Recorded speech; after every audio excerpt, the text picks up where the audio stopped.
Bueno, bienvenidos al 12º episodio de Mentes en Sociedad. Hoy tenemos un invitado muy especial por primera vez en nuestro podcast. Hoy tenemos a Andrés Barrios, concejal de Bogotá por el Centro Democrático. Andrés, ¿cómo estás? Hola, ¿cómo están? Un gusto, gracias a ustedes por esta invitación. No, a ti, muchas gracias. Y vamos a iniciar una pregunta Vamos a estrenar Estrenamos. pregunta hoy con Andrés. De una. que le queremos hacer a todos los invitados de ahora en adelante, que es, ¿por qué cree que se llama Mentes en Sociedad este podcast? Uy, mentes en sociedad. No sé, como suena como un llamado a la acción colectiva, no sé, o como a pensar conjuntamente en algún tema. Sí, es básicamente eso que dices, pero nosotros lo enfocamos un poco más en cómo ven las personas de verdad la sociedad y el entorno en que vivimos. Entonces, esto inicia de buscar y investigar diferentes puntos de vista respecto a diferentes problemáticas o cosas que se dan dentro de la sociedad. Eso es lo que queremos, como que cualquier persona tenga el espacio de poder brindar su opinión y de poder decir cómo cree o cómo piensa que está viviendo y cómo cree que está pasando el país, Bogotá, o en diferentes ámbitos o empresas, cualquier cosa. Bueno, buenísimo. Pues todo un honor estar aquí con ustedes. No, gracias por aceptar la invitación, de Bienvenido. verdad. Bueno, primero que es, ¿Quién es? ¿Quién es Andrés Barrios? ¿Cómo crece Andrés Barrios? ¿Cómo se compone su familia? Bueno, pues Andrés Barrios, yo te diría que ante todo es una persona temerosa de Dios, esposo, hace ya como más de 5 años, padre de familia, tengo 2 hijas, la mayor que se llama Celeste tiene 3 años y la menor que se llama Leticia y tiene año y medio, Chiquita. son chiquitas, entonces estamos en una etapa muy linda. en la casa solo manda las mujeres. Sí, literal, literal. En mi casa solo hago caso, pero muy bendecido con 3 mujeres preciosas. ¿Qué más les cuento? Bueno, no, pues además también soy pastor de iglesia cristiana, de profesión soy politólogo. Y bueno, pues ahorita porque Dios me permitió, estoy en el centro de Bogotá, disfrutando viendo a Bogotá y pues sobre todo tratando de hacer un trabajo importante. Ok, no, perfecto. También es importante preguntar, bueno, ¿qué hacía antes de la política? Que normalmente uno ve a los políticos como que solo parten de eso. O sea, como que no, fue concejal, es senador y ya. Ya hoy en la familia política, Se nos olvida qué hacen, qué fueron antes, qué roles tuvieron en en la sociedad. exactamente. Entonces, ¿qué Bueno, hacía pues en hacer mi parte? caso, ¿qué les cuento? Como les decía ahorita, mis papás son pastores en Bogotá también hace más de 30 años y pues yo también empecé como en el pastorado hace algunos años con mi esposa y a eso me dedicaba principalmente. Entonces hacíamos muchos, y hacemos en la actualidad también, grupos pequeños, todo tipo de actividades sociales para niños, para mujeres, hombres, familia. Creo yo que desde ahí es un escenario muy lindo para construir tejido social, para estar en contacto con la gente además todos los días.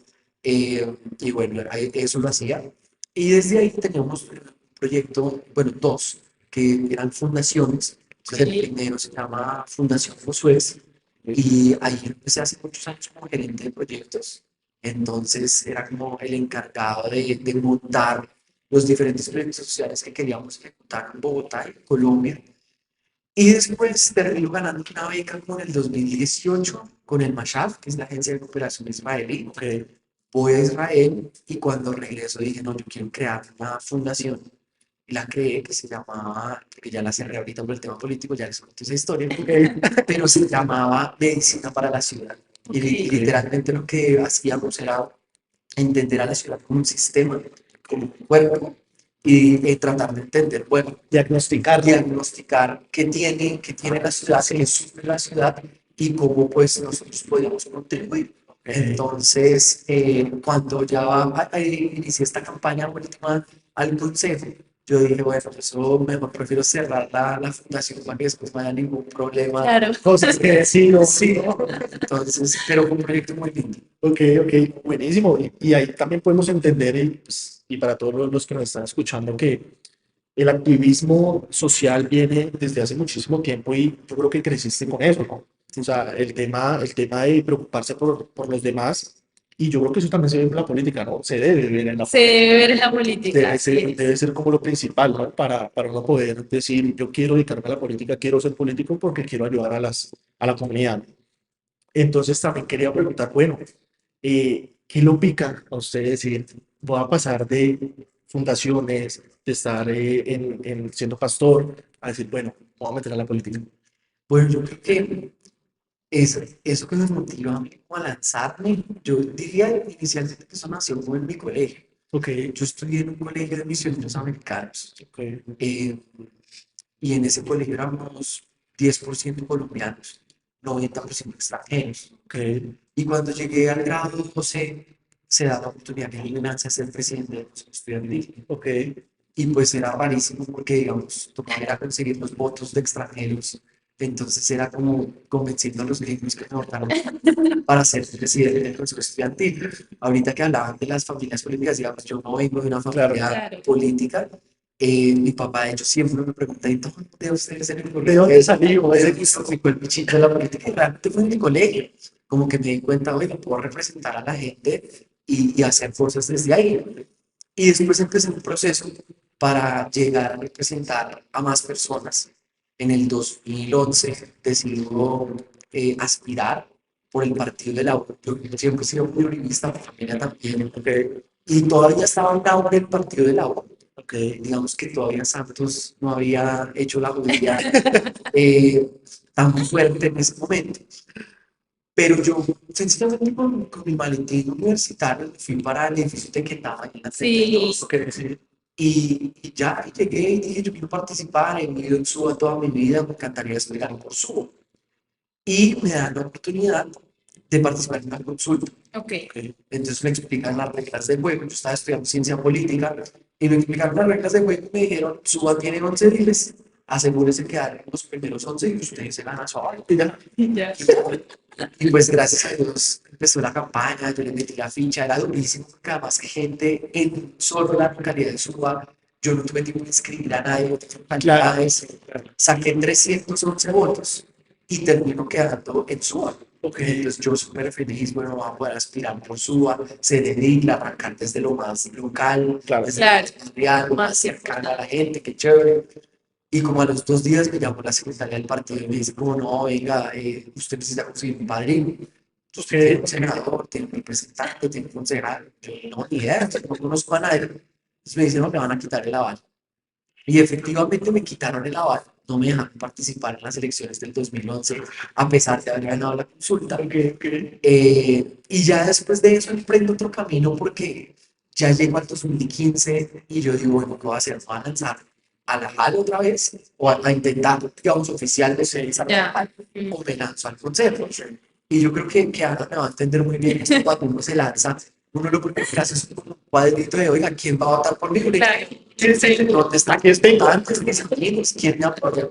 Y cuando yo hice ese ejercicio, yo dije, no, tengo más amigos en Bogotá que en Suba. Claro. Entonces yo dije, no, pues si me lanzo en Suba, otra vez toca que pedirle a la gente que por favor que se inscriban en esta localidad. Ahí hay un miedo que tienen los bogotanos, que no existe además, pero que es un miedo latente, que es la transhumancia electoral. Sí, Eso es es verdad. si yo le pido a un amigo en Chapinero que se inscriba y vote por mí en Suba, entonces no, eso es campaña, votos, Grupo ese. no es, Sí, pero mucha gente no lo entiende, entonces claro. eso es tenaz, es muy duro. Entonces yo al final dije, no, me lanzo al consejo. Y ahí tomo la decisión y me lanzo por primera vez y sacamos 8.500 votos. Bastante. Sigo en toda la labor social y otra vez me lanzo en el 2019, baja mi votación a 7.040 votos. Que eso es fuerte, ¿no? O sea, siempre esperaba subir, Crecer, no bajar. ¿De crecer. acuerdo? Yo creo que es un choque mental y y anímico fuerte. sin duda, sin duda. Pero ahí sigo haciendo después de eso también lo social y finalmente, digamos, llego a las elecciones 2023 y pues gracias a Dios se dieron como todas las cosas. Pero sí, yo creo que digamos que por lo menos entender que en la vida uno se va a enfrentar a muchos nos, pero al final llega el sí. Sí. Por eso a uno le toca perseverar, Perseverar, seguir esa es la peleando palabra. hasta que las cosas se den. Y si el sueño está, no hay que dejarlo ir con el primer intento. Hay que seguir. Totalmente. Bueno, ya que empezamos con estas tres campañas, que yo no tenía conocimiento de que habían sido tres, ¿qué fue lo más difícil de cada una y qué cambió para poder llegar a la victoria en estas? Bueno, lo más difícil de cada uno, uy, toca echar cabeza. cabeza. Eh, pues no, digamos, yo te diría que en el 2015 lo más duro para mí fue que en diciembre de 2014 yo reuní a mi familia, digamos que la familia es el motor de las campañas. Totalmente. Si la familia no me estaba apoyando, No hay nada. está fregado. Nada, sí. Por eso yo veía a Sebas ahí en todo lado, repartado. Pero en 2014, en diciembre, yo reuní a mi familia, a mis papás y a mi hermano y les dije, yo quiero lanzar, pero pues quiero hacer las cosas bien y para mí, de un momento muy importante son ustedes. Claro. ¿Qué piensan? Y pues mi familia me dijo, no, te apoyamos, cuenta con nosotros, pues nadie acá sabe de política, pero vamos Vamos para a pasarte. Y llegó enero y el 22 de enero murió mi hermano. Entonces, cuando muere mi hermano, digamos que es para mí fue como un choque. Claro. Además que éramos de esos hermanos que son así, Pero- inseparables, pegados. Y yo dije como, uy, ¿qué hago? O sea, me lanzo, no me lanzo. ¿Será que si me meto en esto, no? Se sembró esa duda. El pueblo, sí. O sea, como que al final yo dije, bueno, no, quiero honrar la palabra que le di a mi hermano de que me iba a lanzar al consejo Y así lo voy a y hacer. me metí en la campaña y creo que la campaña en medio de todo Dios la usó también como para ayudarme a procesar pues, todo ese dolor también que me estaba llevando. Entonces, digamos que en la primera campaña eso. En la segunda, yo creo que lo duro, el partido, aunque yo milité en el Partido Liberal, Ok. y creo que es un partido en Bogotá durísimo, Duro. donde si tú quieres realmente llegar algún día, eso es muy complicado, hay las estructuras, digamos, ya muy consolidadas de tiempo atrás, y siempre hay consultas ahí en ese partido, entonces esas consultas te barren. O sea, Sí, claro. me acuerdo que en la primera campaña llegué a tener creo que 4 candidatos a ediles, la segunda campaña tuve uno, porque todos me perdían en las consultas, porque las estructuras que existían ahí eran lo barren a uno. Pero creo que el partido, ese tema fue duro, ese tema fue muy duro, pero bueno, eso. Y en esta campaña yo creo que lo duro, sobre todo la guerra fue mental, Ok. porque está la sombra de las otras dos. Entonces era como, bueno, pues la gente que me ha apoyado desde el principio ya me creyeron una vez, ya me creyeron la segunda vez, me van a votar una tercera, pero si me lanzo en esta y no se dan, entonces no, yo ya dije después de esta, ya, y además que pues el día de las elecciones eso fue también sufrido, que digamos en nadie estaba, en los cálculos del partido no estaban 7 entonces, claro, cuando nosotros hacíamos cuentas allá en la reunión que estábamos con toda la gente, pues todos creíamos que estábamos perdiendo. Y hasta a las 9 de la noche fue que dijimos con una llamada que me hicieron del partido diciendo, oiga, no, usted está entrando. Fue como, oiga, no, estoy entrando. Pero fue el tema mental. Esta tercera, yo creo que fue complejo. No, y yo De esas tres campañas, ¿qué ha sido como esa anécdota que tú has dicho, no se me va a olvidar nunca, por chistosa, por triste? O sea, eso que tú dices me marcó de las tres campañas, de cualquiera de las tres que tú dices, eso va a quedar en mí para siempre. Uy, qué buena pregunta. No, yo creo que es que en cada campaña tiene como sus particularidades. Cada campaña además ha tenido como gente única Claro. en el proceso, digamos, a pesar de que hay gente que como que continúa y demás. Pero pensando en una sola anécdota, O pues si nos te quieres contar diría, varias, bueno, me acuerdo ahorita ya de una, fue que íbamos en un tancón tenaz. Teníamos que llegar a Bogotá, teníamos una actividad, eso fue en la campaña del 2019. Y Bogotá, el tráfico de sábado, normal. o sea, no había montón y la líder a la que teníamos que llegar era una líder muy clave y que además me había demorado mucho en el proceso como de trabajar con ella, enamorarla, que hiciera la reunión y estábamos creando confianza y más claro, no puedo fallar.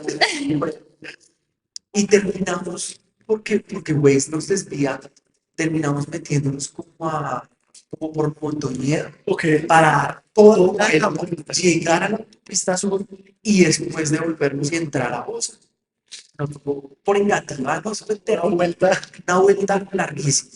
Pero me acuerdo mucho que cuando estábamos en Montoñedo, la persona que iba manejando un voluntario de campaña se tomó una ponimalta y se atoró con una ponimalta. Ay, Dios. Y él iba manejando, entonces cuando él se atora con la ponimalta, él, claro, cuando se atora entre estornudar y escupir la Claro. ponimalta, el vidrio de frente del carro quedó cubierto Eso sí es de una ponimalta. anécdota. No veíamos nada, entonces, y de la risa, o sea, entre la risa de que no se ve nada por culpa de la ponimalta, el frenando, eso fue tenaz. Entonces, llegamos a la reunión y el de la pena que tenía, dijo, no puedo ir a lavar el carro, ahorita bueno, ese fue.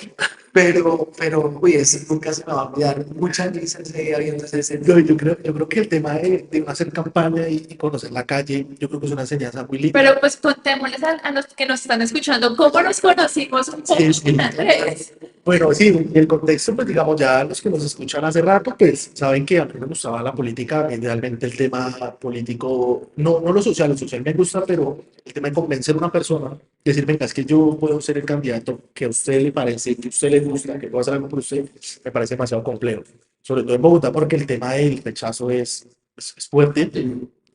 Y me aventuré con Ana a decir, no, pues Pasaste que no te gustara la política, que te gustaran las políticas. Claro.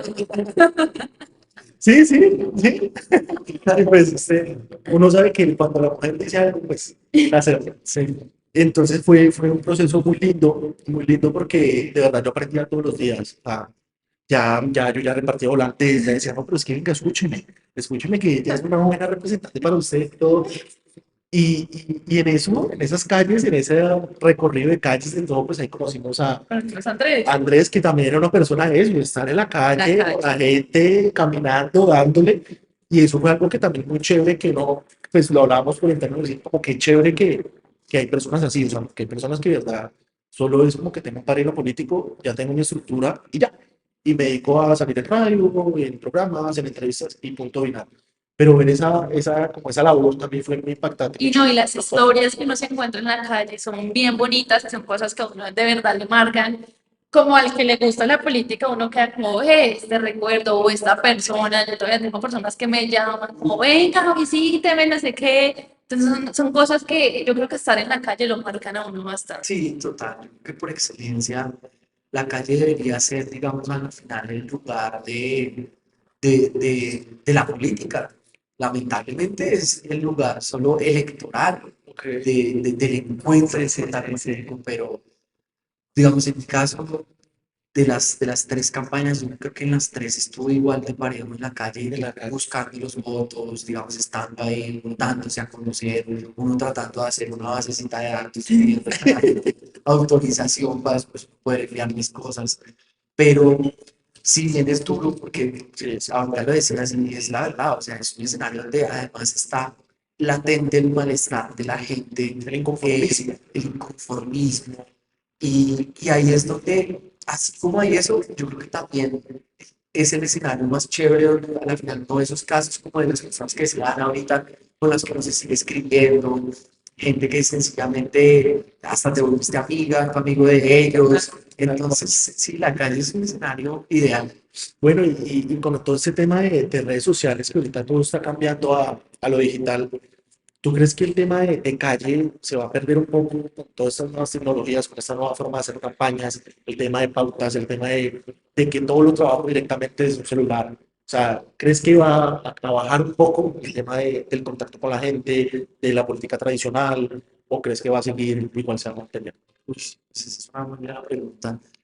Yo creería que así como los medios de comunicación quizás ya le permiten a ciertas personas ya no tener, digamos, que depender de la calle para seguir vigentes en el tema político, yo creo que con las redes evidentemente va a pasar lo mismo, porque las redes sociales hoy te permiten la viralidad y en la medida en que tienes viralidad, tienes una exposición y un alcance Claro. muy grande y en esa medida pues mucha gente no se va de pronto como a desgastar el, oiga, no, voy a ir a la calle a repartir unos volantes, para contactar 50 personas, cuando de pronto un video viral puede llegar a 1 millón. Entonces, yo creo que seguramente va a tender a eso, pero también creo que las redes a la vez permiten que la gente cada día esté más informadas de todos los temas. Y a su vez, yo creo que eso también pone una presión como inversa en el candidato, en la persona que se lance, pues porque también el contenido que tiene que hacer tiene que ser un contenido donde la gente lo vea cercano. Yo creo que si lo ven en la calle, solo lo ven guardado en algún lado, pues eso se termina afectando. Claro, y para allá iba, digamos, importante en la política y como político la cercanía con la gente. Yo creo que si tú no sientes que el buenas, el cómo está, o que te están tocando y que de verdad le importas a esa persona, yo creo que el tema de sentir cercano al político va a ser mucho más difícil y de pronto, no sé, pienso yo, que eso también puede afectar en abstención en elecciones en el futuro. Sí, total, total. La cercanía con la gente es un tema clave. Digamos, incluso aún en las campañas, digamos, presidenciales, uno ve que no importa la ideología política de los candidatos, a la final todos necesitan recurrir a estrategias donde se vean cercanos al pueblo, se vean cercanos De calle, de campo. entonces, Totalmente. es un peso, es un peso. Total. Y yo creo que el tema de mostrarse una cámara es muy diferente, uno tener una multitud o convencer a 10 personas es muy diferente que estar uno grabándose y diciendo una idea. O sea, yo creo que también ese es como si usted sirve para esto, no sirve para esto, la política. Que cualquier persona se puede grabar en su casa y puede dar un discurso espectacular. Reflejar confianza. Claro. Exacto. Y usted está solo. Es hablar en una plaza pública y se Tal cae. cual. Entonces uno tiene que entender que el político no siempre va a estar detrás de la cámara. Tiene que entender que se va a tener que parar al frente y debatir con personas, puntos de vista que él no quiere que debatir. Entonces yo creo que sí también es como un campo que el político tiene que vivir. Total. Entonces, bueno, ya quería preguntar un poco de cómo está Bogotá actualmente. ¿Cómo vamos? ¿Qué ha pasado? ¿Cómo va todo? Bueno, pues voy a tratar de ser lo más objetivo posible. Yo creo que Bogotá hoy está esperando todavía ver materializada la propuesta del alcalde Galán de que Bogotá camine segura. Entiendo, por supuesto, que materializar una propuesta en una campaña política y traducirlo ya en una visión de ciudad, digamos, requiere tiempo. Sí. Pero creo que ahí en Bogotá como que no sientes 100% como que se esté caminando hacia esa seguridad. Evidentemente, Galán es una ciudad, yo creo que bastante congestionada, conflictiva, Caótica. caótica, y en esa medida recibe también una administración donde Claudia López llenó el distrito de contratistas, digamos, donde digamos, no era importante lo técnico, sino lo burocrático. Sí. Entonces, pues eso pesa en la ciudad, una ciudad además donde Claudia López conoció que había presencia de bandas transnacionales y les dio tratamiento de bandas delincuenciales. Y se hizo, digamos, que la de la vista gorda con todos los temas gruesos y espinosos de la ciudad. Y en esa medida, pues, a Galán le ha costado, digamos, como enderezar el rumbo. Pero particularmente yo diría hoy que siento que esta administración tiene unas apuestas grandes de ciudad, de seguir sacando unos temas importantes. Y eso va a ser clave si se logra. Es decir, ayer estuve visitando el Centro Felicidad Chapinero y uno ve reflejada una visión de ciudad donde el alcalde Peñalosa inició, digamos, ese proyecto.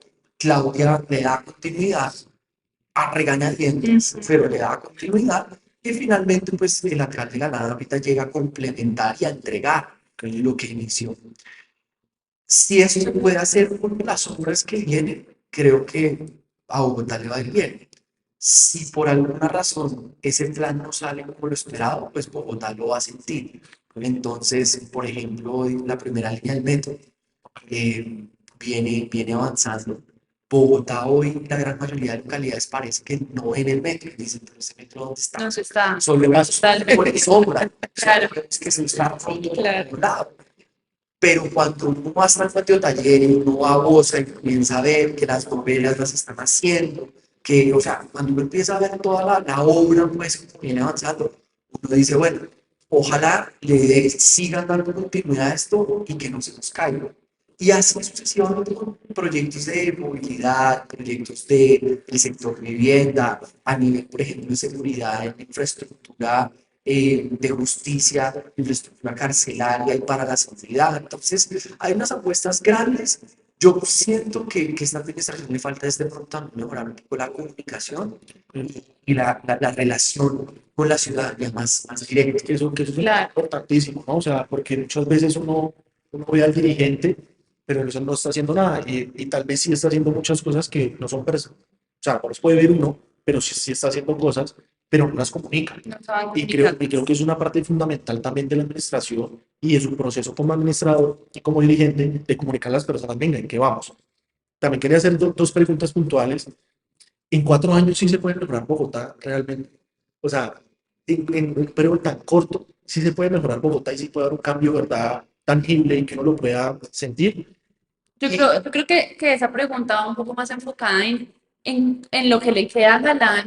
Galán sí Sí, puede cumplir con lo que prometió, con su plan.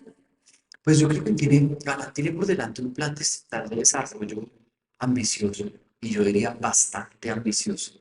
Al Consejo, digamos que llegó un plan de desarrollo que plasmaba la visión de ciudad del alcalde, pero del Consejo salió otro plan de desarrollo. O sea, la cantidad de artículos nuevos que salen de la interacción con el Consejo, eso es abismal. ok.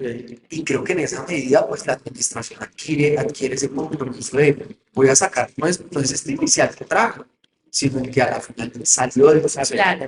Y creo que pues fue bastante ambicioso. Eh, Creo que si, por ejemplo, si en el siguen trabajando a buen ritmo, vigilando las obras, estando encima de los contratistas, las interventorías. O sea, si eso se hace por ejemplo, en el sector movilidad, la ciudad va a ver unos cambios muy importantes. Pero también, digamos, en el balance que uno hace, uno entiende, por ejemplo, que no es solo lo nuevo que ellos quieren hacer, están viendo viejo y lo preexistente. Sí, claro. Claro, Por ejemplo, hay 16 obras que hoy el IRU tiene, digamos que priorizadas y que recibieron de antes y que tienen todo tipo de líos y problemas que ustedes se imaginen en planeación, Chicharrones. y chicharrones, literal, pero hay que sacarlo pero a claro. la vez hacerlo nuevo. Entonces, yo creo que cuando se mezcla lo viejo más lo nuevo, es un desafío grande, pero pues yo creo que Galán se está jugando su capital político allí y Sí. pues diría, imagino que le tiene que poner todo el empeño a que esto salga adelante. Que también quería preguntar, pues digamos, hay mucha gente, y me incluyo, porque está esa pelea de Petro, de decir, no, es que el metro no tiene que ir subterráneo, y el alcalde dice, no, el metro tiene que ir elevado. ¿Cuál es esa necesidad, digamos, del presidente de meterse en un metro de Bogotá y dar como, no, es que yo quiero que sea así? O sea, ¿por qué él tiene como ese interés de decirnos que se tiene que hacer como yo digo? Bueno, yo creo que eso responde a una visión muy mezquina de la política que tiene Gustavo Petro y su sector político. Ellos no piensan en Bogotá, ellos piensan en su sector político, en sus votantes, en su ideología, y a la final eso les limita la capacidad de ver más allá. Entonces, el tema, por ejemplo, puntual del metro responde a eso, a un capricho Claro. del presidente que no pudo sacar como alcalde porque fue un pésimo elector. Sí, Y como no pudo el alcalde, entonces hoy el presidente se quiere meter en la pelea otra vez y distraernos, porque evidentemente el alcalde, el presidente sabe que eso no tiene marcha atrás. Ya, es decir, ya, insisto, cuando vas al patio taller y te Ya ves, empezó. entonces es elevado. Sí, O sea, total. que el tipo eche el cuento a su sector ganas de político, joder. sí, tristemente. Pero la realidad es la visión esquina del metro. Ok, Eso pasa con el metro. Eso pasa, por ejemplo, con la ampliación de la autopista norte, que Gustavo Petro tiene bloqueado el ingreso y la salida de Bogotá Sí, por mezquindad política. Y otro caso más, por ejemplo, la avenida Subalcota. Entonces ahí se necesita la sustracción de una parte de la reserva Vanderham. Claro, cuando uno dice reserva Vanderham, entonces la gente, todo el mundo ambientalista ya le está dando la reserva. Pues vaya y mire cómo está hoy la reserva, que no es reserva, Ok, por culpa de Petro y su sector político, que no solo no hicieron cuando pudieron, sino que además no dejan hacer. Claro. Entonces, a la final, yo creo que Bogotá ha pagado los platos rotos de esa mezquindad Sí. política y son millones de personas las que día a día han salido afectadas por el juego muy calculador político de Petro con Bogotá. es que me parece increíble que un presidente siga pensando que es como que diga en campaña, ¿no? O sea, como que no sé, que como Pero él en realidad sigue en campaña. Sí, pero yo creo que le ha salido muy mal. Como vamos, yo creo que le ha salido bastante mal porque, o sea, él no se ha centrado en de verdad en gobernar, sino en escribir en Twitter, criticar y viajar y decir que él es el que va a cambiar o así lo percibe, digamos, la persona a pie, ¿no? O así lo percibo yo. Creo que es una persona que el ego de verdad lo nubla muchísimo y lo hablamos de verdad con Ana Sofía en tweets y trinos que hacía. Yo decía, ven, es que este man no tiene un equipo de trabajo. O sea, ¿cómo lo dejan subir cosas bobas? Y Ana me decía, es que o sea, a él le pueden decir, creo, o sea, pues creemos, no sé Creemos, qué o cosas. sea, Y a él le pueden decir mil cosas, pero, claro. pero diciendo que también, si me da la gana de subirlo, yo lo subo. Yo lo escribo, Y ya, ya, y es claro. lo mismo. Entonces, sí, es fuerte tener un presidente como, Sí, yo creo que el error de Colombia, Petro para Colombia es un gran dolor de cabeza, una migraña. Y yo diría que el gran error fue pensar que un señor que hacía unos buenos debates de control político en el Congreso Totalmente. podía ser un tipo capaz para algún día llegar a ser, digamos que un estadista. Y pues da todas las muestras que no es un estadista, que no sabe administrar. Eh, además, yo creo que de alguna manera con un tema también ya muy, siempre uno dice, no, oiga, pero es que nadie debería meterse en la vida pública y diferenciar lo privado de lo público, y eso es un tema muy sí, interesante, sí, sí, sí, pero también cuando estamos hablando del presidente de la República, uno sí pide como, es decir, o la gente por lo menos dice, oiga, hay unos mínimos, o sea, uno espera un presidente que trabaje, un presidente que madrugue, un presidente que pues tome puntual, que tenga una agenda, que llegue por todas las que sea cosas, puntual, que no sea las personas que lo plantadas. represente bien, que piense y salga por un Que momento. hiciera la mitad de lo que hacía como senador. Claro, A mí total. nunca se me olvidará, una vez un gran amigo nos dijo, Gustavo Petro, senador, sería el mayor opositor de Gustavo Petro, presidente. Sí, yo creo que es eso. Hay una Pero, frasecita buena. pero ese fue el problema. Y Colombia, lamentablemente, y un sector muy grande, se confió y bueno, terminamos, digamos, en esto, pero pues todavía nos quedan, Que se han hecho eternos. sí, y nos queda todavía un tiempo largo Claro, de padecer a Gustavo Petro, además que se nota que no está al frente del país. Es decir, cuando uno comienza a mirar las entrevistas, cuando uno comienza a mirar decisiones que se están tomando, cosas que el mismo gobierno informa, pues uno dice, es que no, mandas Laura Sarabia, o sea, literal, claro. Laura Sarabia es la que hoy dirige el país, literalmente, porque Gustavo Petro se pierde. Gustavo Petro no está, ha sido un presidente ausente y pues evidentemente eso genera mucho susto porque pues, uno dice en manos de quién estamos, más con los escándalos tan grandes que la UNAS había tenido. Es que yo creo que con este presidente es vivir en la incertidumbre día a día. O sea, uno no sabe para dónde vamos, en qué estamos encaminados, no tenemos idea de absolutamente nada. Pero bueno, para no alargarnos, digamos, en el tema de Colombia en general, también un tema muy importante que es la seguridad de Bogotá. O sea, cómo lo ve Andrés Barrios, qué se puede hacer desde el Consejo, qué se puede lograr. Un poco que nos cuentes un poco qué está haciendo Andrés Barrios en el Consejo de Bogotá, qué está haciendo la bancada del Centro Democrático por Bogotá. Bueno, nosotros, desde que yo llego al consejo, digamos, yo llego con una bandera que es por su derecho a la seguridad. Y yo enmarco la seguridad, sí, derecho que nosotros tenemos, pero que no se nos ha venido garantizando. Cuando nosotros llegamos, yo lo primero que hice fue el debate de bandas transnacionales y un poco lo primero era entender a quiénes nos estamos enfrentando aquí, qué grupos tienen presencia en Bogotá, qué clase de presencia. Y pues ahí comenzamos a evidenciar la preocupación que sí hay grupos que en Bogotá, hay que decirlo, ejercen el control del territorio. Hicimos un debate donde, por ejemplo, contábamos con una banda transnacional en la localidad de Santa Fe, pues prácticamente había desalojado a todo el edificio. Se presentó una nueva administración y literalmente le quitaron a unas personas un edificio y las extorsionan cobrándoles 100 millones de pesos para devolverles el edificio. Y por otro lado, esas personas le deben al distrito en servicios públicos 100 millones. Entonces, ahí es donde uno dice, eso es la evidencia de que estos grupos no están permitiendo que se nos garantice el derecho a la seguridad.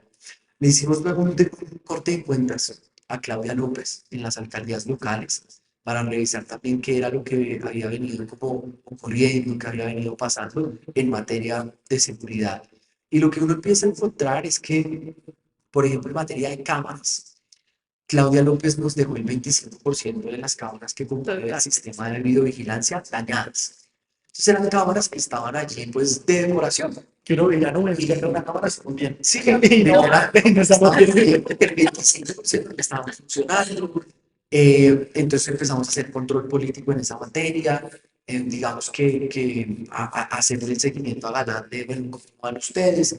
Lamentablemente, hoy tenemos que decirle a los bogotanos la verdad y es, Bogotá hoy no tiene menos cámaras dañadas, sino más cámaras dañadas. Entonces, pues es un desafío muy grande que hay que empezar a superar.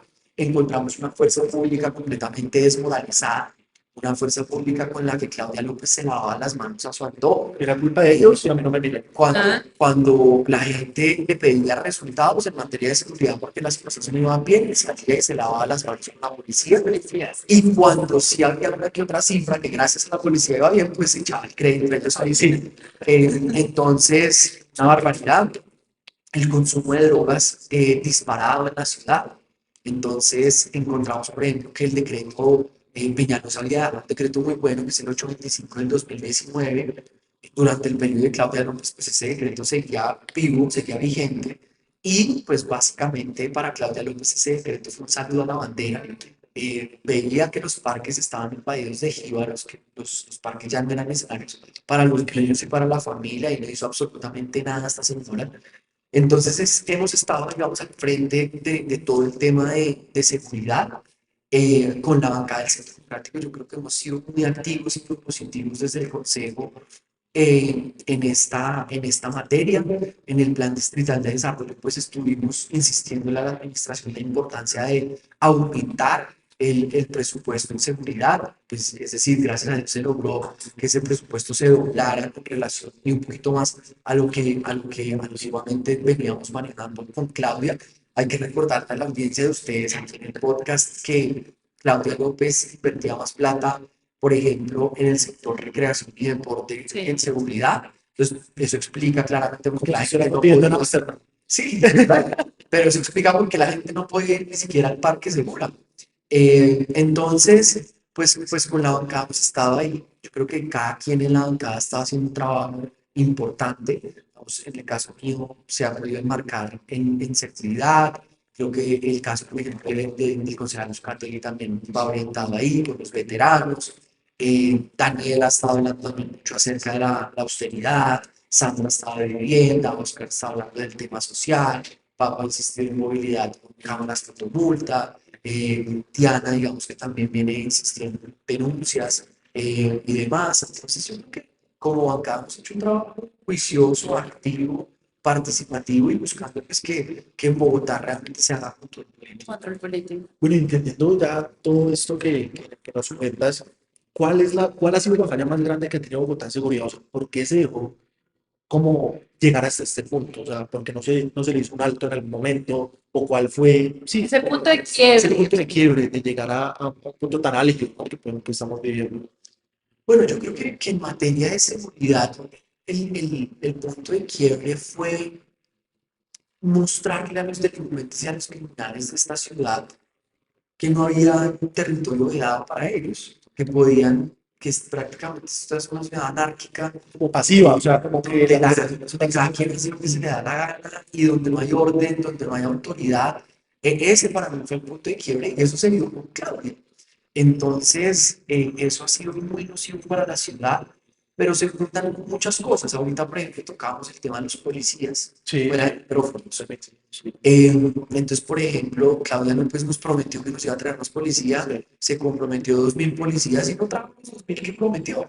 Esta administración particularmente prometió 2.000.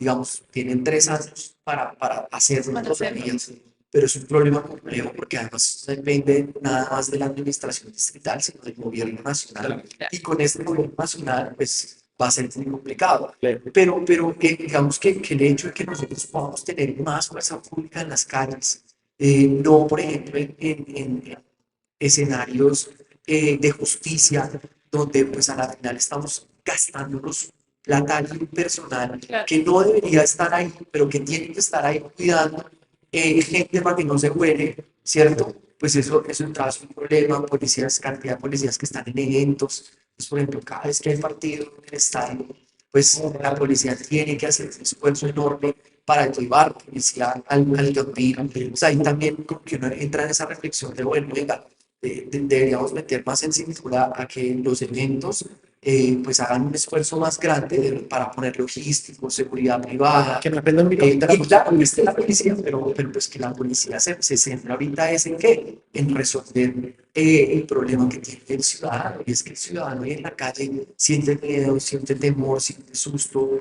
Entonces yo creo que ahí con el tema de seguridad se mezclan varios temas, el consumo de sustancias psicoactivas, que eso es complicado, porque cuando la gente sabe si es un íbaro, pero ya tiene más o menos un emprendimiento montado, nadie lo toca, nadie le dice nada. un pequeño emprendedor. Sí, literal, literal, en algunas zonas de Bogotá es así. Increíble. Bueno, oye, ahorita que tocabas el tema carcelario, ¿qué falencias tiene el tema carcelario en Bogotá que se puede solucionar? Sí, o sea, como hacia dónde va el tema carcelario en Bogotá. Que el primer problema que tenía Bogotá es que estamos en un déficit grande de infraestructura Infraestructura. para la justicia. Entonces, lo primero es, ahorita recientemente en el Consejo se acaban de aprobar los recursos.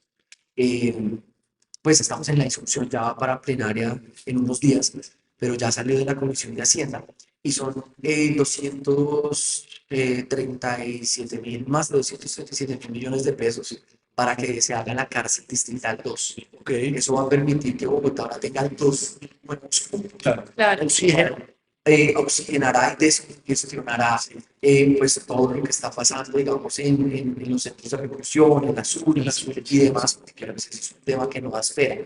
También se va a construir un CER, el CER 2, Claudia, el CER 1, ahora se va a hacer el CER 2, que va a tener una capacidad también para 500 cubos adicionales. Entonces yo creo que estos 2.500 cubos no solucionan evidentemente pero la sí, problemática que tenemos, pero va a Oxígeno. ayudar a descongestionar algunas necesidades. bueno, otra pregunta es, ¿cómo sueña Bogotá? Uy, pues yo sueño, a ver, yo sueño en una Bogotá amigable. Esto es lo que yo imagino, que la ciudad no sea como para la gente esa carga, esa pesadez, como que además ya hemos entrado en la tónica de que todo el mundo habla es mal de Bogotá, Total. es lo peor que tiene Bogotá. Tú ya sabes que tienes que salir a la calle a hacer una diligencia y dices, no, esta ciudad caótica, congestionada es lo peor. Y lamentablemente es la percepción que tiene la gente, pero yo quisiera ver una Bogotá donde también podamos resaltar lo bueno que tiene esta ciudad, pero donde la gente sienta Bogotá es una ciudad amigable. Y en esa medida yo creo que mucha gente que se va a vivir a la periferia de Bogotá puede regresar a la ciudad. Creo que además Bogotá es una ciudad que tiene, por ejemplo, una oferta cultural Impresionante. que no tiene ninguna otra ciudad de este país. Entonces yo creo que en esa medida que explotemos lo bueno que nosotros tenemos, podemos atraer y que sea sobre todo eso amigable, amigable para los niños, amigable para la familia, amigable para los peatones. Entonces creo que eso es lo que uno debería apuntar, porque haciendo eso, creo que vamos a tener una Bogotá con calidad de vida. y eso creo que nos falta a nosotros en la ciudad. Y también complementando, yo diría que también el tema de lograr eso es también un tema cultural y que la gente sienta pertenencia también por su ciudad, porque yo creo que también es algo que se ha perdido mucho, es que Sentido de acá pertenencia. llega todo el mundo, pero la ciudad no la sienten de ellos. Es como, no, yo hago lo que sea, rompo lo que sea, boto basura, boto, porque realmente ni siquiera soy de acá, no nací acá y no me interesa. Entonces creo que es algo que también Pero tiene que también, yo creo cambiar. que también un poco, y tú me corregirás, el tema del sentido de pertenencia, digamos, nosotros que somos de afuera y las personas que llegan de afuera, tampoco lo sienten con su ciudad. O sea, es algo más de trabajarlo, Sí, de las escuelas. Yo creo que nosotros estamos muy cortos desde hace mucho tiempo, digamos, más o menos desde Mocos, en realmente tener un enfoque de cultura ciudadana apropiado. De Mocos para acá todo el mundo habla de pedagogía, de cultura sí. ciudadana, de muchos civismo, muchas cosas que nos faltan, pero realmente no nos falta, no, discurso no sobra, nos faltan son las acciones. Las acciones. Aplicarlo. Que al día de hoy mucha gente todavía recuerda lo que se hacía, por ejemplo, lo de las estrellas negras, Claro. los mimos, o sea, tanta cosa que se hacía que ayudó a formarse ciudadanía, eso nos falta hoy. Pero comparto que sí, a todos nos falta arraigo y pertenencia barrial, por ejemplo. Lo más cercano a nosotros hoy es nuestro barrio. Sí. Y a veces se ha perdido, por ejemplo, yo creo que fruto también de la, digamos, de que esta ciudad crezca, se desarrolle, que tengamos, por ejemplo, más propiedad horizontal, pues eso ha hecho, por ejemplo, que se pierda esa Bogotá barrial, Sí, esa Bogotá donde, por ejemplo, la generación pasada de nuestros papás era una generación donde vivían en Bogotá, pero en el barrio eran amigos, sí, Total. más todos, que lo que siempre porque la cercanía era así, entonces había tejido social. Hoy tú te montas en un ascensor sube la persona. y pueda que te cruces a la misma persona 3 veces. No sabes cómo se llama. Los dos se van a ir a la asamblea cada vez que los Tal cual, convoquen, sí. nadie se quiere ver con nadie. Entonces, digamos que eso realmente falta mucho en una Bogotá que debería ser africana. Debería hacerlo. Bueno, ya. Ya para ir cerrando, la Sí, última pregunta. bueno, tú lo que le dices. ¿Cuál es el reto para el 2026, para las presidenciales para el 2026? Y para ti, ¿quién debería ser presidente en el 2026? Bueno, eh, yo creo que el reto que hoy tiene Colombia, primero, es meternos en esta conversación. Creo que no meternos en esta conversación hizo que Colombia llegara a un punto en que nosotros decíamos cualquiera menos Petro. Sí, Y en el cualquiera menos Petro se nos coló un señor Rodolfo Hernández que de pronto por su estilo a mucha gente le gustó en su momento y por el susto de Petro pues muchos votemos por él. tuvimos que terminar Claro. allá porque no teníamos ninguna otra opción, pero eso fue realmente como el mayor favor que le pudimos haber hecho a Petro, ponerle un candidato así de débil por sencillamente decir cualquiera menos Petro. Creo que la reflexión es meternos en la conversación haciendo digamos que ese análisis mire, esto fue lo que nos pasó, fruto de eso, no repitamos otra vez la historia. Y en esa medida creo que hoy Bogotá y Colombia están de alguna manera demandando un presidente, primero que nos retorne al orden, a la autoridad, Sí. un presidente que de alguna manera, como ya lo hizo en el pasado el presidente Uribe, también empiece a poner orden en los diferentes municipios y carreteras de este país y no que sea la delincuencia y la criminalidad.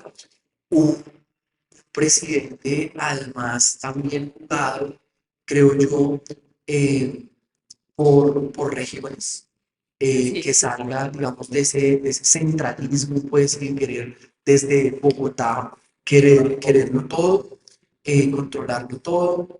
Creo que está pidiendo un presidente de Colombia también que trabaje, que madrugue, que tenga una agenda, que sea puntual, que nos represente a todos.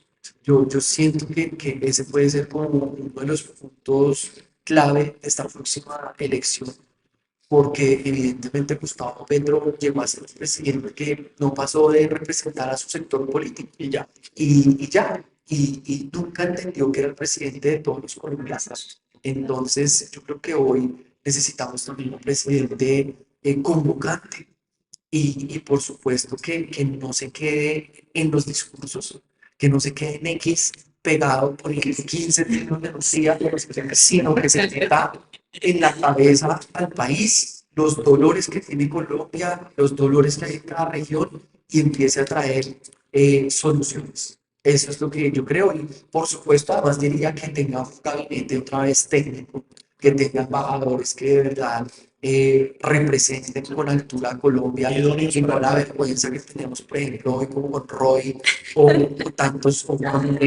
o sí, o tanta gente que realmente no transmite, no comparten, digamos, los valores en que nosotros como colombianos somos como sociedad.